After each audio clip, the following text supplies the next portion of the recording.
Hello everyone, welcome to the HardReset channel, and today I'm going to show you how to change the default cleaning mode of the Narwal Freo X Plus robot vacuum and mop.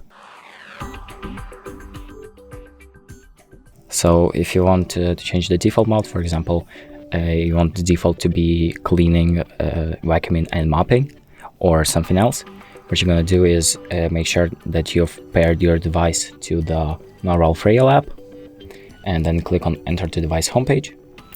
And click on the gear icon on the top right, and then select Clean. And here you have the default cleaning mode of the robot. So you can select vacuum and mop, you can select vacuum then mop, so only after vacuuming, or only vacuuming, only mopping. So you can select any of those options. And once you're done, you can just exit out and your settings will be saved automatically. And that's about it.